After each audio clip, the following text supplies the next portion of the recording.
What is up, foul players, and welcome back to OWL by the numbers, keeping you updated and in the know for all things Fantasy Overwatch League. I am your host, Tumbly Drunk, and tonight on episode 44, we'll see what Daily has in store for us in version 2.0. We'll weigh in on your player options when it comes to the Draft Royales, daily leagues, as well as the unlimited format. And of course, we will look ahead to Week 12's marquee matches as we make some of our predictions for your league picks. So before we get into the news and introduce you to my co-hosts, let me just quickly take a moment to thank everyone who is joining us tonight on Twitch for our live show, and of course thank all of our repeat listeners out there. So, guys, we are hot off the heels of Week 11. We had 4 days of Overwatch League. We all shared in, a piece of glory with winning. Bob even won, much to the surprise of literally anyone out there that listens to this podcast.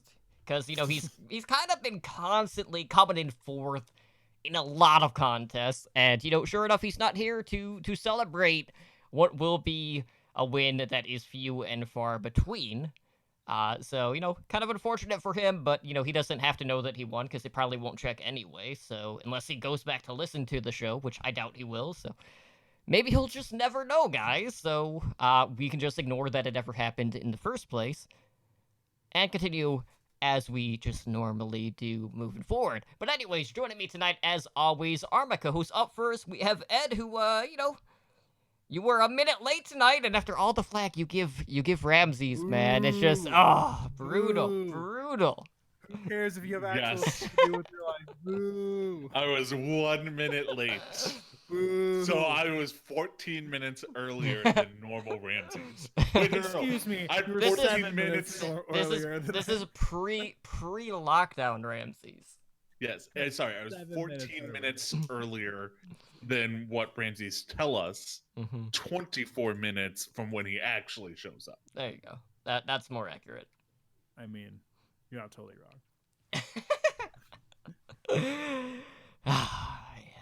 And it just wouldn't be a week without you two nitpicking one another. So It wouldn't. Well, we don't do that. See, it's funny because like we nitpick each other on shows, and then like Ed is. I hate to go behind the veil a little bit, but Ed's like super sweet to me. Like whenever, like Ed's super fun whenever like we're doing literally anything else but like on stream. Mm-hmm. I am a giant goddamn teddy bear. unless we're talking about denim jackets. You know what? I was trying to think about that. I was like, okay, so Ed brings up this photo all the time. Although I'm sorry, we can't gab for more than 5 minutes, or else the show's ruined apparently. But like, at BlizzCon I wore a denim jacket and I also wore jeans, and apparently that was the highlight of Ed's weekend because I get that at least once a week. It's a Canadian tuxedo.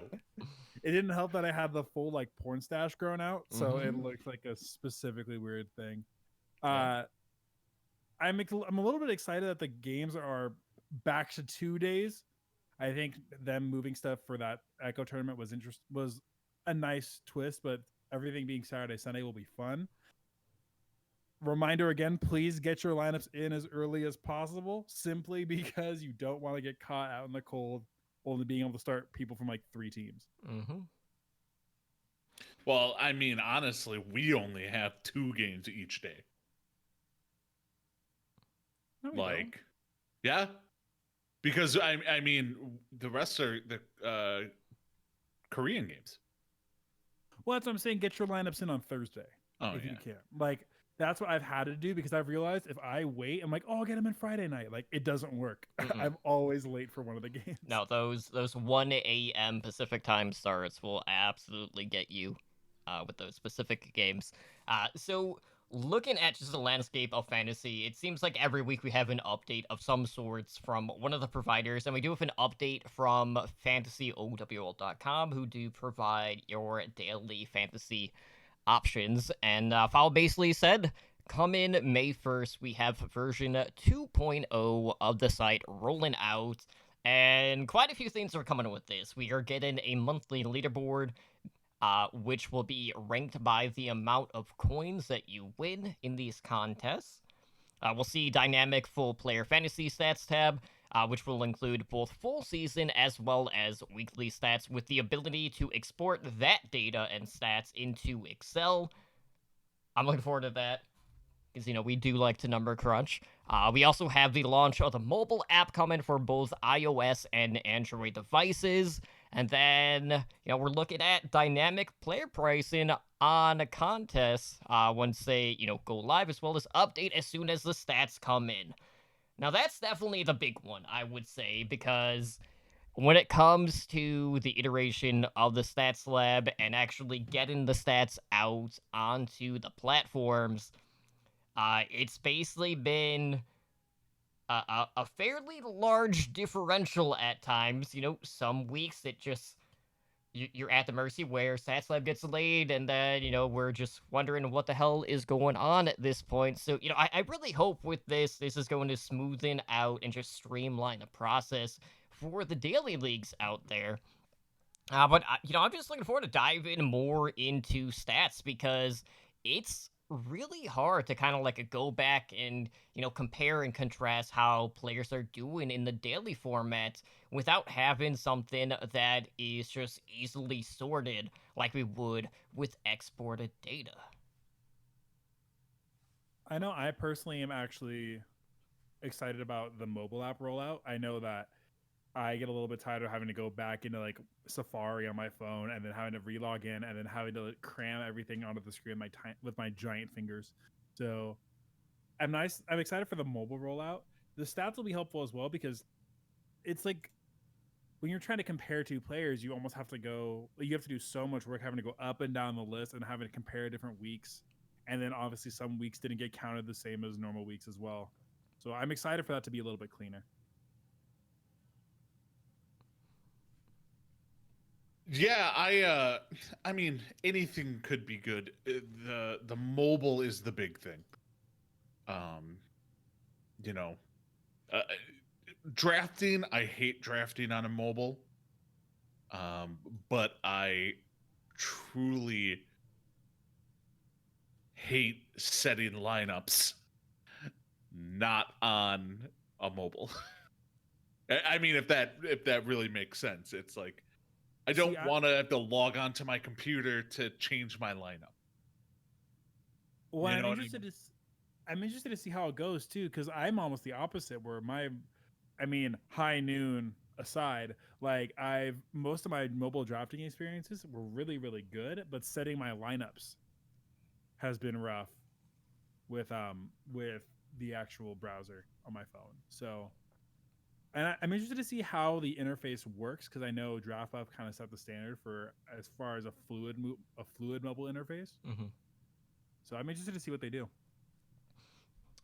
Absolutely. So we'll anxiously await that to come out. Hopefully, who knows if we'll get everything in like one full swoop or if anything's gonna be gated behind like a week or two. Because obviously some of this stuff was kind of like hyped up going into this current season. And obviously a lot of things have happened over the past several months here. Pandemic and all, plus issues with the introduction of the Stats Lab. Now that being said, of course, we still have quite a few number of ways to play fantasy. Recently, all of us have been checking out Draft Royale, which is a weekly league that is set up via DraftBuff, which is, something that we were talking about on our last episode, because that was really our first week testing that out, and this is another week, our second week overall, and, Ramses, you and I were kind of talking. We're still trying to find like that sweet spot for this particular game mode where, I know in my case, we did kind of like get the Draft Royale up early, so there were a couple of teams that were kind of impacted by that where the stats didn't go through, and because we set it up kind of late, we didn't want to adjust just because chances are at that point in time, we probably wouldn't have been able to get everyone in on board. But what were you seeing in regards to like the players that you were drafting when it comes to just what they were doing performance-wise? So I think the thing that was funny was you were talking about like Dallas. We were trying to get Dallas players, and for when you made the contest, there was something wrong with the code or the platform where Dallas players just weren't selectable. And so by the time we like talked to the people at Draft Buff and they got back to us, it would have been it was fixed, but we wouldn't have been able. We would have had to kill that contest, make a new contest. Mind you, this is at like 10 o'clock Pacific time, Friday night, or no, like Wednesday nights, like way early. So there was no like we would have had to get everybody in like the day of, which wouldn't have worked. So little hiccups like that. I know there are certain players like we were talking about this before, where like Stratus, I know definitely played against Dallas this weekend, and he has no stats. Like I know, so there's still some hiccups here and there. The thing I'm finding interesting, and actually, Ed, you won the contest this week, so I'd love to hear your opinion on it. It generally seems to me, because you're picking 6 players out of 300, like out of 300 coins. It generally seems to me you're running bottom of the barrel for almost everybody, and then maybe one really good player or one decent player, depending on what the price points are for that week. One thing I recommend is going cheap as possible on support. That seemed to work out the best for me. Meaning like, okay, mainly you're getting main supports, if that's the case. And which is fine, because you know, sometimes you just need to get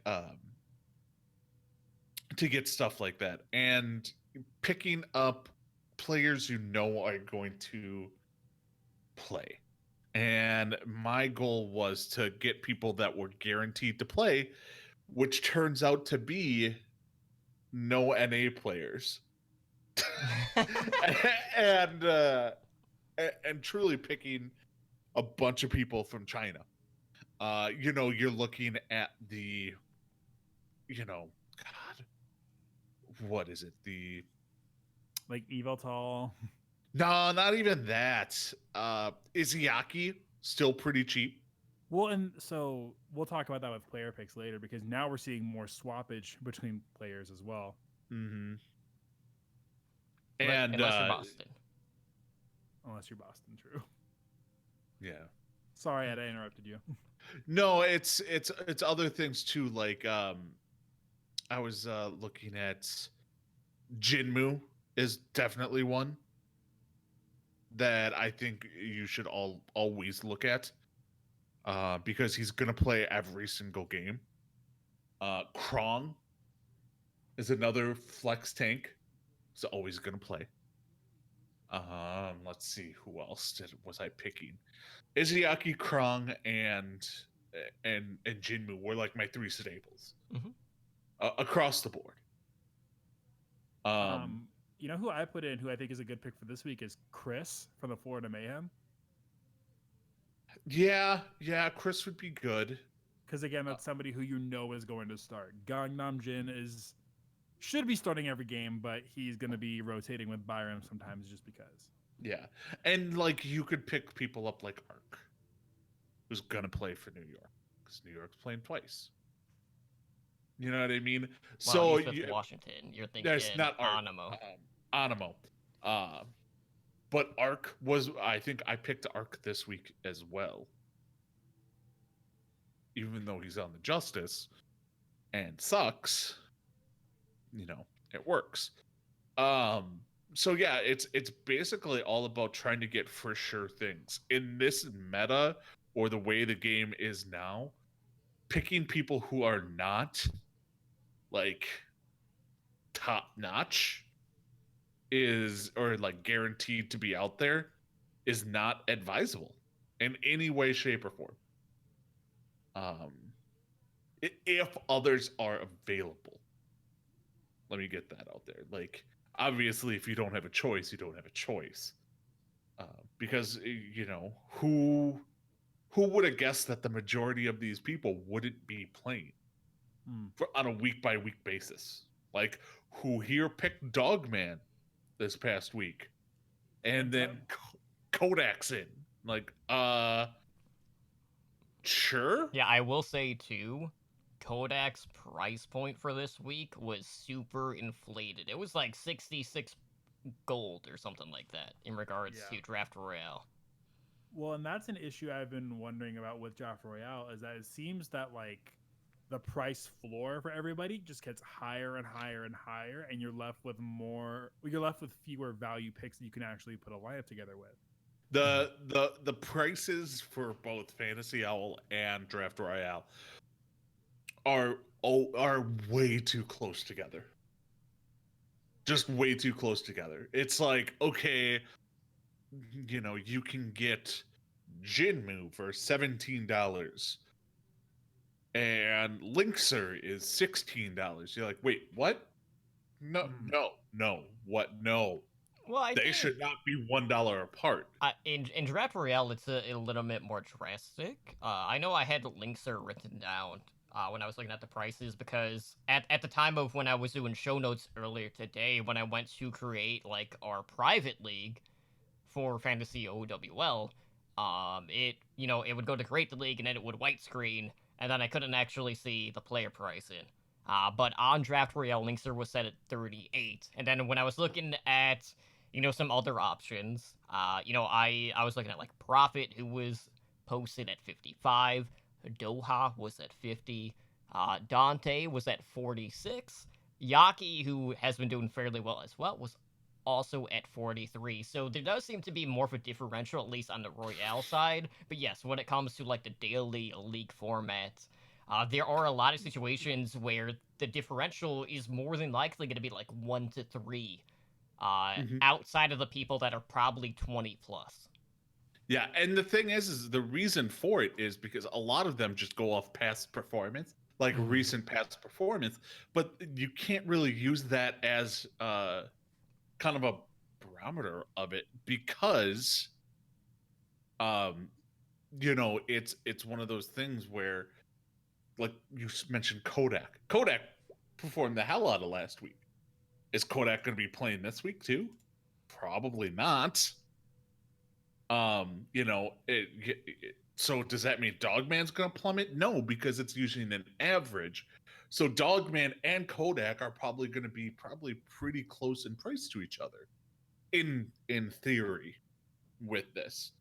And so you have the main flex support and the backup flex support, whoever they may be in the same price, and that's just not feasible for a daily league. You have to take into account some of these people who are almost guaranteed to be playing, like some of these DPS tanks and stuff like that need to be priced higher. Not because they're putting up more fantasy numbers, but because they are actually playing every week, which is not something we're used to. Well, you made a point I actually think where the people who have one good week are getting priced as highly as people who have had consistent good weeks.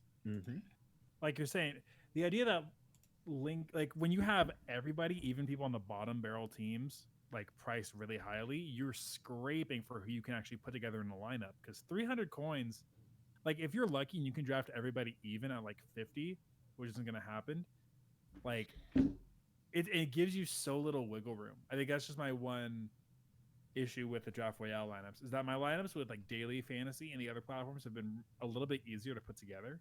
But I have to spend like 20 or so minutes really kind of working out the math to figure out how I'm going to start a team. Well, I mean, I could just base off of who I have written down, draft one right now for under 300. Yeah. For this I current week. always start, like, a lot of people like that I've talked to and seen, they will do stuff like pick like a top player and go from there, but you really can't do that. Yeah, because you don't have like a multiplier. You need to draft like super cheap and then go from there. Like that's what you really need to do. Yeah. daily foul has been a little bit easier, at least with my personal strategy of like I'll typically get like a mid-price person for each position, and then I can decide whether I need to scale down or if I need to scale up. And I actually want to get your guys' opinion on this. I think for at least for Draft Royale, and I'm praying to Jeff that his price didn't go up too much. I think Jerry is an every week start for me at this point, simply because he's going to be cheap enough, and he even in 3-0s is putting up decent 100+ performances. It was probably only like 30 something points. Like he was getting, granted it was against Toronto where they went 5 maps. He was still doing 130 against the Outlaws. The most recent time where they got 3-1, he still put up over 100 points.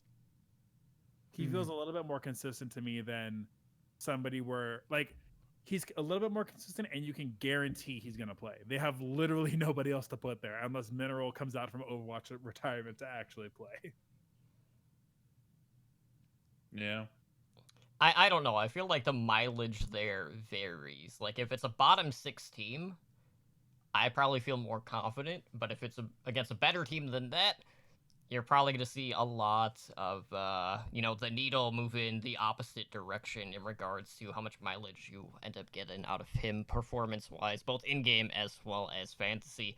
But, I was kind of thinking about, like, okay, well, what are we going to see this week when it comes to the heroes? Because Orisa is out of the rotation, and we do know that the Dynasty are kind of back in, and they were one of the teams that were always running, like, that double shield tank lineup. So they were running a lot of Gesture, a lot of Marvel, and, now we might be a situation where we have no idea who's going to start now for this week for the Dynasty, because we haven't seen another look from them. I saw a fun tweet today where the Dynasty slipped in the rankings to now they're in 3rd place, even though they didn't actually play. And I think that one of the guys at Gen G was like, "Oh, I didn't realize you guys re-implemented SR decay back into the game. Cool." And they Seoul is going to be very interesting to watch this weekend, particularly because they have 2 really interesting matchups. The Hangzhou game. Yeah. Well, I was going to say, like, we are going to preview both of them. So shut up. I definitely have some notes for both to kind of like softball into like the picks. I will say both of them have kind of like a doom and gloom outlook for the Dynasty for different reasons. But it'll be an interesting week. Obviously, there's a lot of expectations on Seoul this year. But when it comes to Draft Royale daily leagues, is there anyone that's fallen underneath like the 50 average that you guys are potentially starting? Because I know when I was looking at it, I was looking at players like Maza, who's listed at 47 coins. You have Hotba sitting at 48. Gator is listed at 43. So those were a couple of ones that kind of like stood out to me, but anyone else really coming to mind for you guys? Let me just log into mine real quick. I actually have a question. Are the ratings do the ratings fluctuate throughout the week, or do they just change upon each week? Because it seems like when I'm drafting late, like on Thursday, it seems like almost everybody's over 50. I honestly don't know. Actually, that might be why I'm having a little bit of a different experience, because it feels like when I draft later, like everybody is plus 50, or like that's why I'm having to play like all Boston, Houston, and Florida players. Yeah, I'm just trying to bring up the actual scores. I would think Rain on the Valiant is interesting just because he's been putting up pretty solid scores recently. And they're playing San Francisco, which is going to be a tough matchup, but I think they'll at least take a map. I think Shaxx. I can't get into it unless I join a league here real quick to see the point totals. But Shaxx from the Valiant is somebody that I would not be surprised if he was super cheap. And he has been starting every game, and I've been high on Shaxx for a while personally. Like I've always been, I talked him up pretty heavily and then McGravy, another one. McGravy is another one. But honestly, if you just stick with the Chinese teams, I'm telling you, it will work. Yeah, I actually just the thing I love about like Chinese Overwatch League this season is just a narrative of okay, you have like the dragons, right? And then everyone else is just splitting every week. And I want to see at what point like the mold is going to break. I'm wondering right now because Vancouver got in the mix last week. Now New York's going to be in the mix. So is New York going to be able to adapt to the different style of Chinese Overwatch, or are they going to stomp? Because who are they playing? They're playing Guangzhou. They're playing Chengdu and Guangzhou. Like those are both games where I could see them winning handily, or they get upset really hard. And it makes me wonder as far as we already didn't know who to start DPS wise for New York like a couple weeks ago. Now we are a couple weeks removed. Excuse me. We have no idea. Yeah. Yeah, that can change over a couple weeks since they had a quarantine when they made the move over. Yeah. Yeah, a lot of things could very easily change. I don't know. I think yeah. Who starts at DPS for New York? I think it's going to be Libero Nene, but I could have sworn Nene had something going on. I don't know if it was like something surgery related or something along those lines where he was going to be out. I'll have to look into that, but I could have sworn I read something on one of the Discords about that. Okay. Yeah, it's just it's the uncertainty of who's playing. This is why they need to have hero pools more than 1 week. Just because it would be more consistent. Yeah. You wouldn't be getting these super weird, like... I do have the map breakdown for you guys for damage, if you guys want it. Based on the current year. Okay. Okay, so DPS. Who Are You has been the most active. Okay, so they played 21 maps. Who Are You has sit at 14. Nane has started 11. Sabiolbi 10 and Libero 7.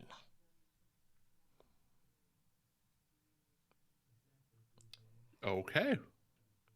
So that is a fairly hectic split. Yes, it is. Like, really, you can't even say any of that is a majority based on the percentages. So it's just like you're probably only going to get 2/3, even if you do start someone like Who Are You at this point. Yeah, you really are. We're back in the land of only start New York supports. Yeah, and Mecco. Hoppa. Oh, hot. Eh? Or both. It's been that long, we forgot. We forgot that they have Bianca. I don't know. He still might go to Dallas, guys. The rumor mills are to be believed. I know Bianca hasn't played, so. Yeah, Bianca Kodak and didn't Amanda. play before last week. I mean, yeah, that's a fair point, Yeah, but you never know. Yeah, that's you're But making my point for me. are you really going to gamble someone who hasn't played a single map over someone that has? No, I'm not gonna gamble on Bianca, but I don't know if I'd gamble on Hotba when there's other choices out there. Hoppa was always like middle as well this season so far. Like he's been the middle of the pack as far as points. So I think there's other places to go. I actually wanted to ask you guys for DPS lineups in Atlanta, who do we think plays? Just don't go anywhere near him. Because we used to even be able to say like Erster. You can always start Erster, but not Yeah, our anymore. boy. Like now Edison's in there like a bunch of times every week. So is Baby Bay. So is Erster. So is Sharp. Like it goes back and forth. Well, Sharp has Yeah, only just- seen a few maps here and there. It hasn't been too much. Baby Bay's kind of been the staple as long as Hitscan has been in play. And then watch this week, he's gonna be like in one map. Or he's just going to play like Torbjorn. Actually, he probably won't because Tracer's banned, so there's no need for Torbjorn this week. Yeah, I just don't even trust any form of Atlanta. Is there anyone in Atlanta you can trust right now? Hawk. Masa. Hawk Mazah, yeah. I don't think, I mean, you can hear me knock on wood. I don't think FRD's playing this entire season. I think you have Hawk in every single week. Yeah, I can see that. Yeah, so can I. So when it comes to like unlimited drafts this week, obviously each week has been kind of like experimentation, at least for me. Void's still been putting up some pretty good numbers for the Dragons, so he's kind of been like my staple player that I've been starting on a week-to-week basis. Someone else who's really been faring well in daily, as well as just fantasy Overwatch League across the board, has been Bebe at flex support for the Hangzhou Spark. Now, granted, the Spark are another one of those teams who have been split in a lot of the weeks, much like the vast majority of the Chinese Overwatch League teams. But he's kind of been like the most consistent player, honestly, I'd say potentially out of that entire region so far. Yeah. But, you know, Ramsey is kind of like looking at some of the matches that we have this week. Are there any players that really stand out to you that you feel like are auto slots for any of these positions? So I've bought in 100% on the Doha train, points wise. Mm-hmm. There's like, and granted, they've played against San Francisco is probably the strongest competition they played against in the last couple of weeks. They're playing against Houston, so it's not like they're playing a really hard team. I am all in on Doha, and then I have Decay as my captain for later. I don't know how you don't start Prophet, just because he's Prophet, and the off tanks are a little bit more in the middle because I have Void and Hawk. Like we said, Void's doing good numbers, but he just goes under the radar, and I'm a big Hawk guy. I wanted to ask what you guys think about Alarm and Badoshin as a support line. More specifically Badoshin, because we haven't seen a lot of him in a while. I mean, I would always start like Baby Violet over Badoshin, personally. I would.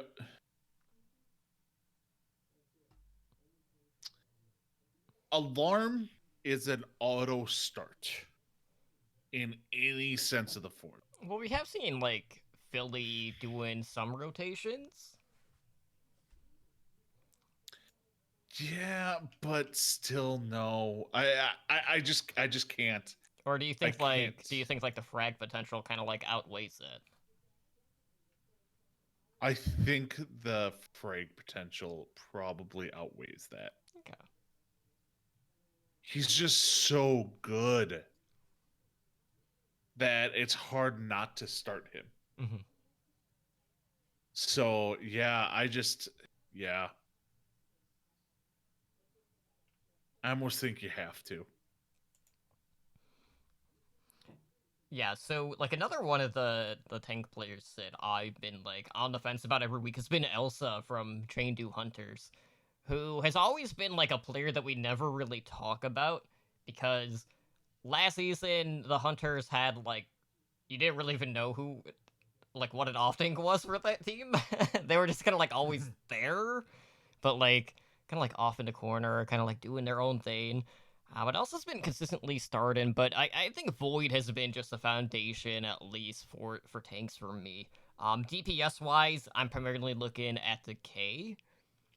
Lip has been doing some pretty good service in HNGG points, so I'm going to give him the nod. But, you know, like, the captain pick is always, like, the weirdest one, because I feel like across the board, we've probably seen like stronger performances on a week-to-week basis from the support play.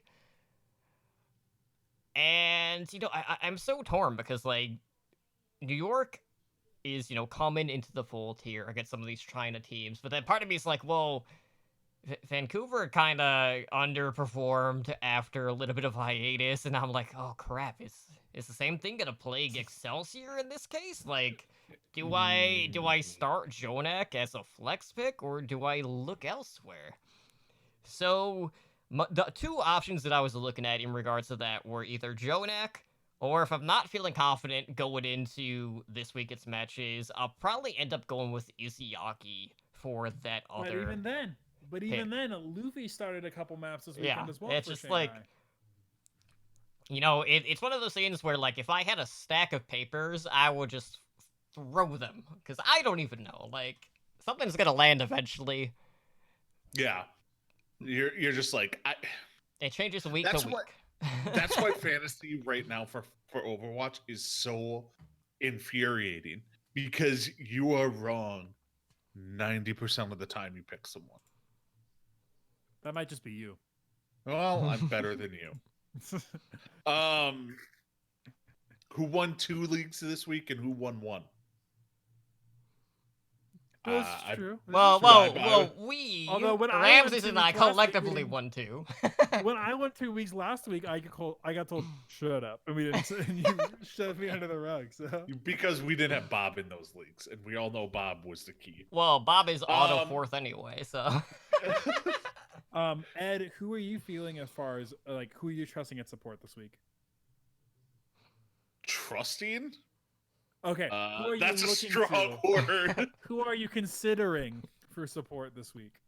I mean, Moth. Moth would be up there for me. Oh God. I don't even know, because like you said, every other support is just, you don't know. I mean, if you look at, if I didn't have to worry about money all that much, Funny Astro is another one I'd probably be all for. Just because he's been performing so well fantasy wise.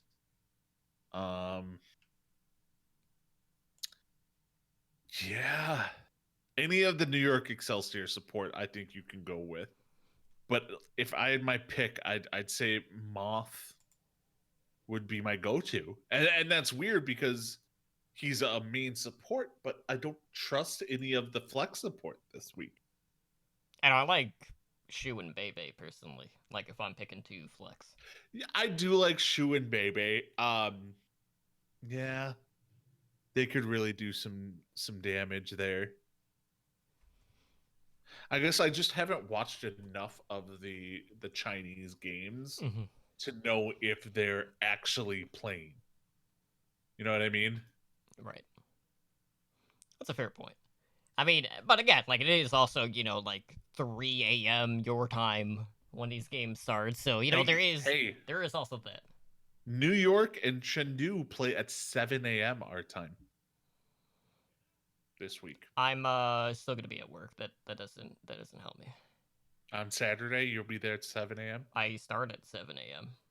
Oh, okay. Well, you will technically be up for it. That's not how that works. I'm just saying, you'll technically be up for it. I suppose. But yeah, everyone buy in on the Bebe stock for support pick. Honestly. Watch this be the week that Coldest plays the entire both Don't games. don't jinx it. See, just because you said it, you're gonna make it happen, and then everyone's gonna blame me for the loss. When you're gonna be the one to jinx it. But anyways, looking ahead, we have some pretty spicy matches coming up in week number 12. And I'm biased. I did select both Dynasty games, primarily because both of these have storylines.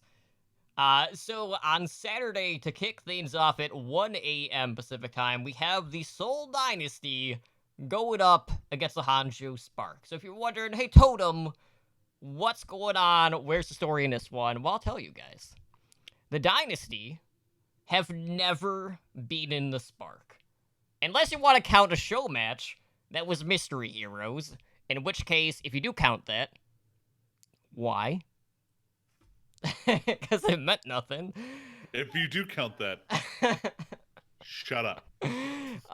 The Dynasty have always struggled against the Spark, which is kind of weird because for a while the Spark were a team who were a little bit more slow to adapt in their region.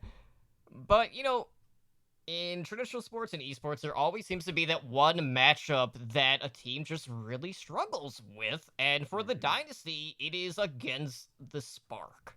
Now, that being said, we don't quite know who's going to be starting in regards to, say, like, the tank situation for the Dynasty, since they did rely heavily on the double shield. Spark have been split in a lot of weekends, so, maybe that's potentially something for the Dynasty to try to exploit here. But we have seen more rotations coming in for the Dynasty, kind of on, I don't want to say a week-to-week basis, just because, well, they've only played twice. But you definitely have more information to kind of read from on a team like the Hangzhou Spark, knowing that they have basically been stepping into the fold. I think this is like, what, 3-4 weeks in a row now where we've gotten to seeing like these Chinese teams. So Mhm. with that in mind, obviously a lot of expectations have been set on the Dynasty this season due to all of the acquisitions that they have taken in. So, looking at this, who are you guys favoring in this matchup? Ed, let's start with you. You know what? As much as I want to pick my boys, the Sparks, I gotta go Dynasty on this. I think they're just too good. Uh, like, and I think it's really gonna show this week. Some people are like, are they gonna really perform? And yeah, they will. They truly will. I think we're gonna see the versatility.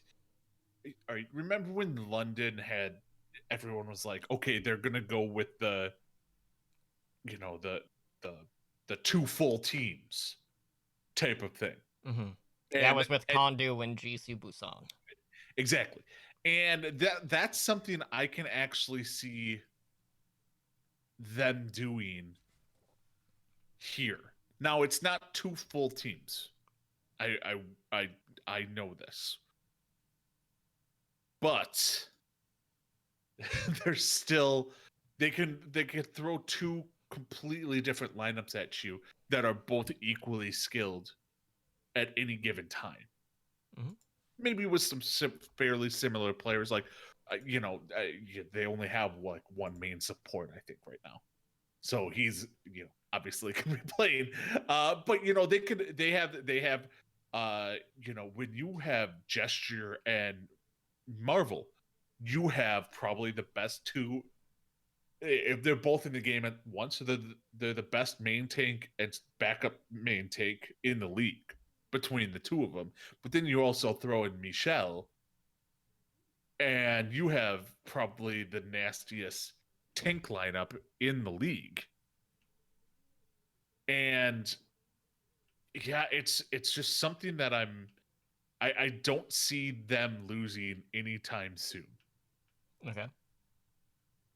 I agree with you. I would love to see Hangzhou put up a fight, like a strong fight. I think it'll be a good game, but Hangzhou's kind of in this weird spot where they either start off on a good foot and then they keep getting better, or like they just can't really get the momentum to really take over a game. And I'm not impressed really by, I haven't been impressed lately by a couple different pieces on Hangzhou, mainly with the revolving door at second DPS between Bazi and Bazi and Adora. And we still are trying to figure out who's going to be playing off tank for them, because for a while it was Saucin. No, it was Rhea, then it was Saucin. Now Rhea seems to be back when you have more of a Sigma in meta. And Soul, I think to me is just too good. I don't see Soul losing this. I think that they know what they want to do and they're going to come in and establish it. Mm-hmm. And you have one less hero ban than normal this week. With Echo ban, but Echo I don't think was even available for them to play, so they got banned before. Let's not go down that. Yeah, that's another can of worms that you and I are definitely going to talk about tomorrow on Heroes Never Die. Who's the third DPS for Soul? Well, okay. You got Illicit, Fitz. Yeah, Illicit is normally the one. Illicit, okay. Mm-hmm. Who hasn't played terrible, but profits. Profit. He's like, I mean, as much as people like, we just haven't seen him in a while. Profit's probably the best player in the Overwatch League. I don't think I think most people wouldn't fight you on that. Yeah. So I'm looking forward to this one. It's just one of those situations, though, where are the Spark in the Dynasty's head or not?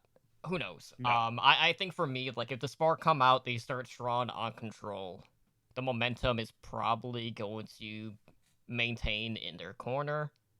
So it's really important for the Dynasty to come out and take that first map to try to take that out of the Sparks' hands at that point. So the next matchup is another interesting one. There's really not too much history so far between these two teams, and it is Saturday at 5 a.m. Pacific time. We have the New York Excelsior finally back, going up against the Chengdu Hunters. These two teams have fought one time, and that was in Stage 4 of this past season. That was, I want to say, week number 2. And I don't know if you guys remember that match, but that one went 4-0 in favor of the Chengdu Hunters. Now I know that was a long time ago. I think Chengdu takes it again. I think Chengdu's going to run it back. Simply just because I think they've had a little bit more practice, and I know it doesn't really mesh as well with what I just said about this, with Seoul being already ready, even though they don't have time. Chengdu's the one team out of the 4 Chinese teams that has the most variation, and as far as what they play and what their like strategies are. Mm-hmm. And New York in the past has kind of shown a hard time with dealing with really out there strategies. Plus, Leave's amazing, and I love Jinmu, so I think Chengdu wins. I want to agree with Ramses. That's weird. Like, do you hear him say that, Toto? I think he just admitted that. It's one of those things where I'm just like, is it?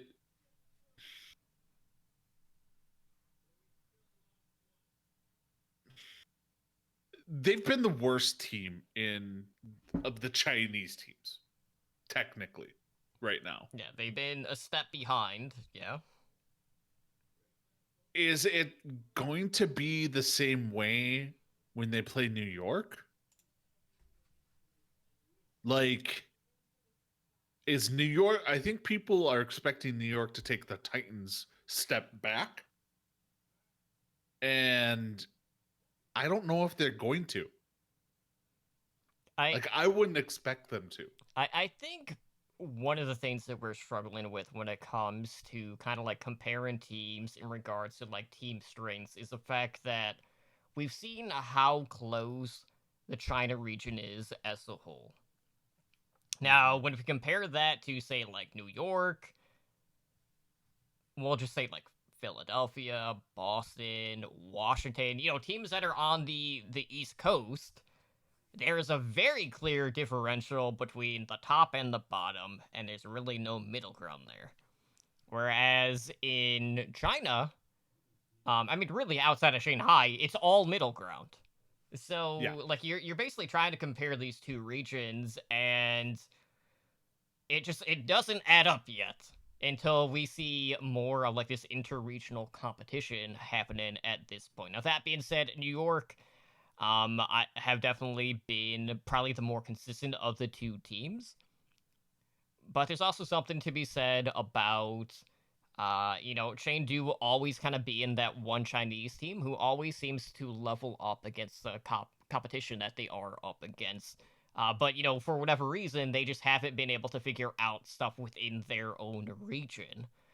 So it's kind of a toss-up, honestly. Like, I think I have more faith in New York when all is said and done, just because Chengdu has slowly been losing more and more steps behind the rest of, the teams that are within that division. But, that's a team that can always come out and really surprise you and just run stuff that you just wouldn't expect out of a team like the Hunters. So Yeah, it's the hunters are just, I don't know.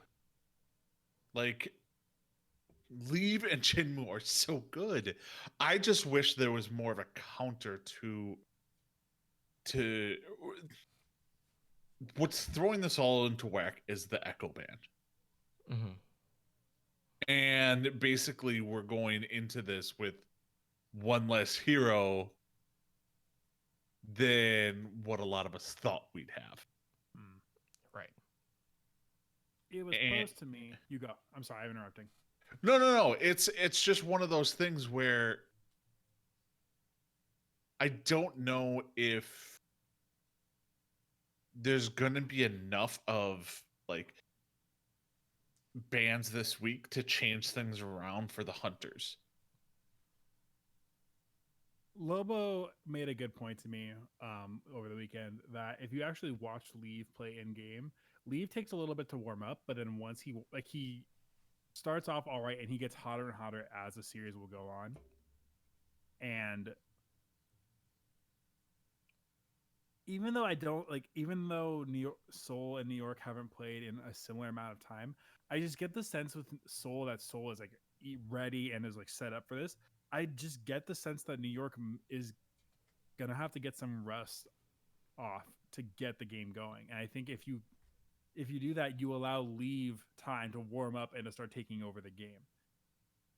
And now we're thinking about the DPS question. I don't think SBB plays just because Tracer's banned.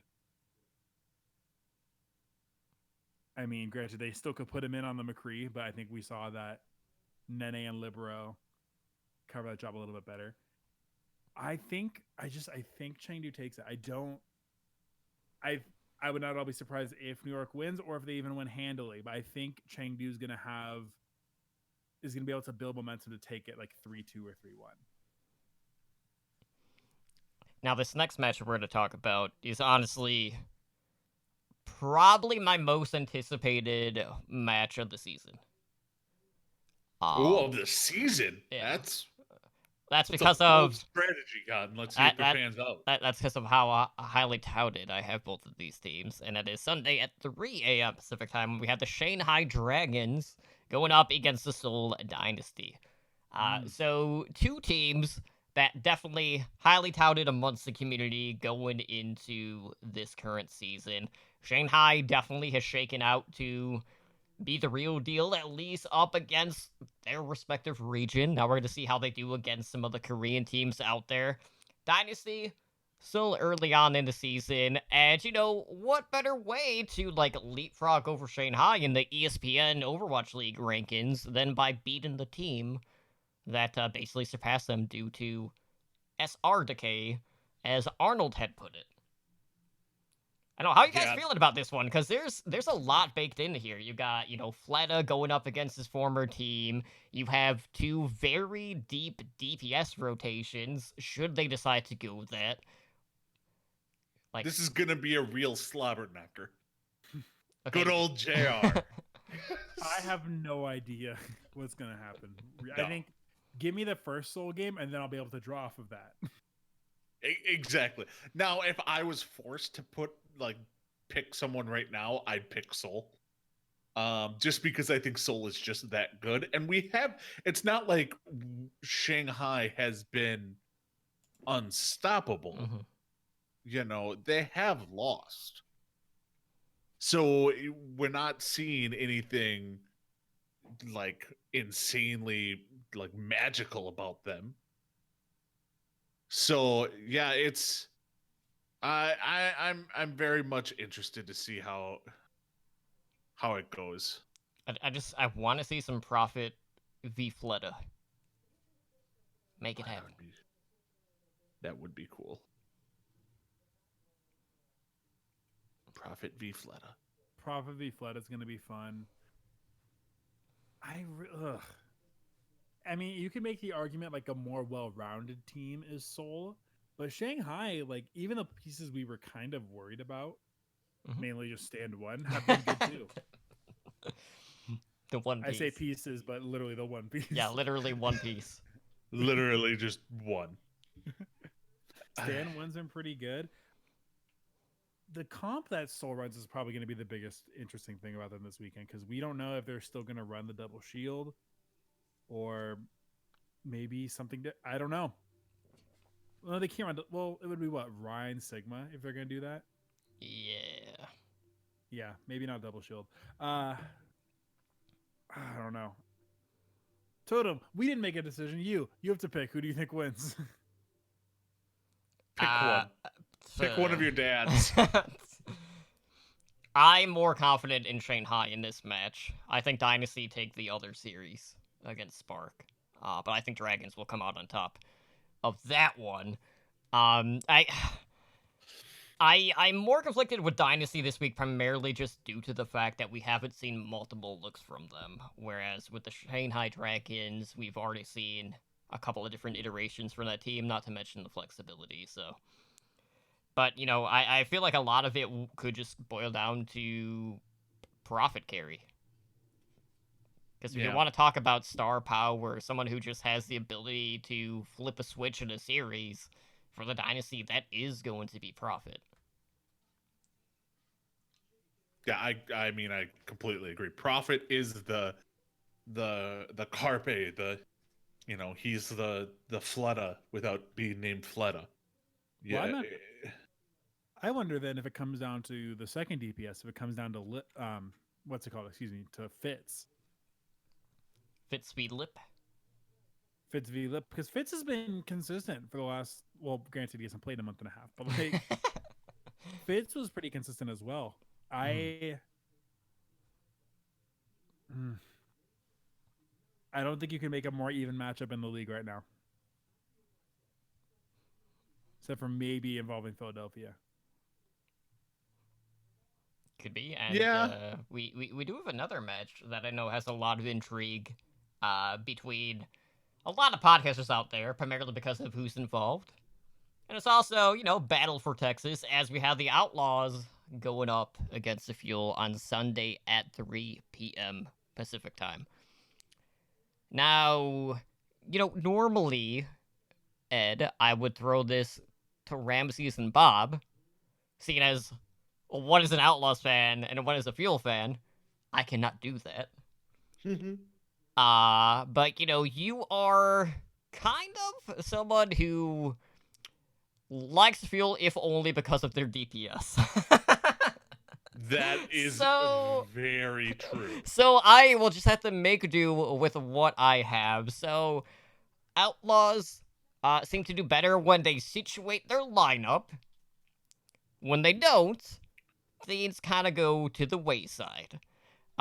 Fuel took the Shock to a map 5 this past week, and a lot of people are like, well, are the Shock just bad this season, or Dallas better than we thought they would? And they keep trying to throw out all these different narratives, even though, if you look at what was played this past week, it was much more in line with the Shock's wheelhouse, but everyone seems to be sweeping that under the rug. So looking at this, are you guys expecting this series to be one of the closer ones in regards to the matches that we have in week number 12? Ramses, I will let you defend Houston. I personally hope it's one of the closer series, and That's not the question. I'm getting there. I could see it where Houston wins this. For the sake of fun, I'm gonna say Houston wins because they've had a little bit more time to prepare instead of having to what's the mouth agape for? They've had a week to prepare. As opposed to Dallas, they've had a week and a half, 2 weeks to prepare, as opposed to Dallas having 2 weeks. I'm not stoked about us not being able to rely on, oh crap, we're losing the map. Okay, Dante, just go play Tracer. That's because in maps where we're falling behind or we're starting to lose momentum, that's been our saving grace, is just throwing Dante on Tracer. And as we know, Decay Doha is a really good lineup so far. I'm waiting for Ramses to get to his point. Houston 3-2. Barely clutch it out. Blase's Doomfist goes crazy. Yes. Okay. So here's how I see this. Better DPS lineup, Dallas. And I don't think you'll even argue with me on that, Ramses. Not at all. Better tank lineup, Dallas. it's hard to argue with it. Well, it's either like Meko and Muma only on Monkey, which he barely gets to play, versus Note and Gamsu, who's at least who is a good Orisa. And I hope he doesn't. If it's a Rhine, I mean, and have played together for multiple years. Yes. So you got that. Now the only place I think that they're comparable is support. I don't think the Dallas Fuel support is that good, and I don't think the Houston Outlaw support is that good. I think those are probably the two weak spots on both the teams. So yes, Houston has some flashy plays. That doesn't make it good plays. Houston 3-2. I'm going 3-1 Dallas. Like, I want to go 3-0 Dallas wins, but I'll give Houston one map. Here's where it is entirely going to be on whoever is playing alongside Dante. That's going to decide who wins the game. Because if are you sure Dante's going to be playing? I imagine they're going to go Dante and then Linkser for Hollywood and Route 66 if those are in the map pool. I don't Are remember. You sure? I think it's Dante. I think Dante's playing. Dante's the best player on Houston by a mile. That's not saying. That's like calling someone the smartest person on the short bus. Hey. I think Dante plays, and I think they rotate Blase, Linkser around him. I don't think we're going to see hydration again for the rest of the year. I will quickly make note of the fact that in regards to the battle for Texas, the Outlaws are currently up in the series 3-1. That's because of season 1. True. Because we played 3 times season 1, 1 time season 2. Yeah. I was on OWL recap with Bob and Mel last night, and we brought this up. I'm like, so what's the bet? And like, at the household? We don't have one. I'm like, what do you mean? How do you guys not have a Houston-Dallas bet? You live together. Mm-hmm. So I forced them during the middle of the podcast to come up with a bet. And what did they come up with? They're gonna, and it's real shit. And, well, I mean, if you put them on the spot, I kind of would imagine that. Originally, it was going to be a Lord bet, and whatever. That'd be fine. But then they went with, oh, well, if Houston wins, Bob has to wear an Outlaws hat. And if Dallas wins, Mel has to win. Mel has to wear a Dallas hat. I'm like, well, that's just stupid. So it's basically stuff that they already would have had on hand. Yes. So. Disappointing. Boo. Yeah. Boo these two. Boo this man. Boo. There you go. Dallas is going to destroy him. If Blase can pop off on Doomfist, or if Linkser pops off on Widow. That's the only world. Decay both are sick and can't make the match, then I think Houston might win 3-2. I will not fall for the same thing and make a bet with you, but I want to. Toto, do you have any thoughts on it?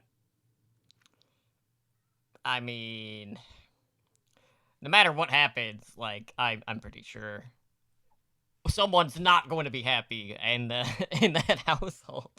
If I had to put money down, I'd probably say 3-1 Dallas, which would mirror what happened in Stage 4 this past season. Houston just... the thing that worries me with Houston is just the fact that they always seem to have to pull out the Tracer in order to stabilize, and I'm worried that if they don't have something to fall back on, that they're just never going to be able to recoup or, just get back into the thick of things there. So I know. When Decay is stunting on us all weekend with Genji, like I'm sure I'm gonna get a message from Ed being like, "Told you," Called it. but he's just inting on Genji directly into us and getting 3 or 4K blades. Remember that I said this, and you can cringe along with me. All right. You are cringeworthy. Well, that is true. Thanks, bud. We're not going to deny that. All right. Well, I think it's time that, we close out the shop for tonight. So if you guys want to help us out, the best thing to do is to head over to iTunes and write us a review. Let us know how we are doing. We are always looking for ways to improve the show. And, of course, we have quite a few tools on hand if you're looking to consume additional content. So, Ramses, why don't you let them know about really the only hub, if we're being honest, for all the Overwatch-related podcast content out there? Yeah, instead of the other ones that tend to pop up every other week or so and then fade away. The primary hub for all Overwatch and Overwatch League related podcast content and more is over at OW Recall. It's a listing of different Overwatch, Path to Pro, general Overwatch, and a bunch of different game-related topics at owlandshow.com/OW Recall. The primary thing is that it's an episodic listing of all the Overwatch-related podcasts released that week. So you get a complete list of every show that just put out content, and you can even go back and find shows that are currently no longer producing stuff if you want to go back in the way back machine. You can, if you want to keep up with the platform itself, you can find it on Twitter at OW Recall. If you want to interact with us here at the network specifically, a great way to do that is by supporting us on Patreon. It helps keep the lights on around here, make stuff work. And you can start at just $1 a month. It really, really makes podcasting easier and makes everything a lot smoother. You can find us over on patreon.com/OWL network, where you can also join the likes of our master and above patrons such as Daniel, Owl, it's not spelled this way, but Kesha, Agent Life, and 044 in helping make our network grow and helping us make more content. Yeah, and the more dollars you throw in, the earlier Ramses will turn on his light, so he's not in the abyss.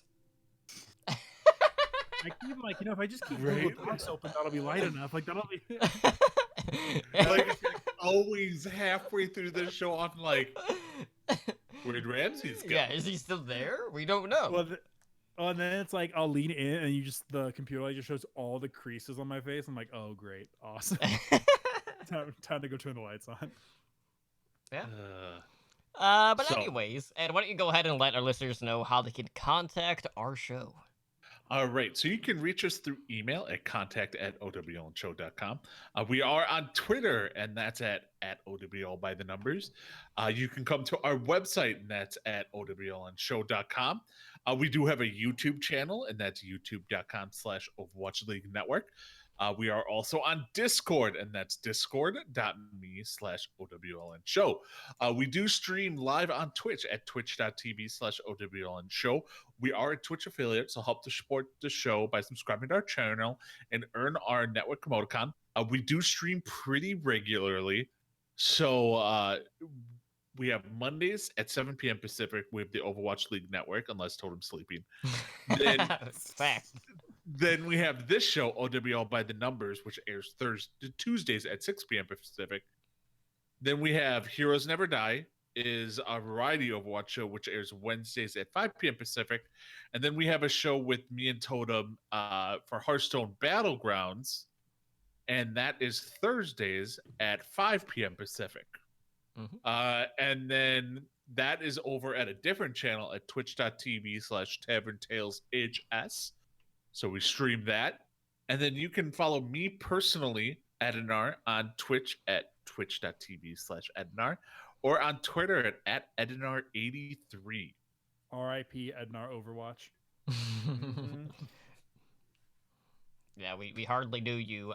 Well, since Bob's not here, let me quickly plug his Twitter. That is at Blazin_BOB. That is BLAZZIN_BOB. So, for all you Outlaws fans out there, be sure to at him whatever,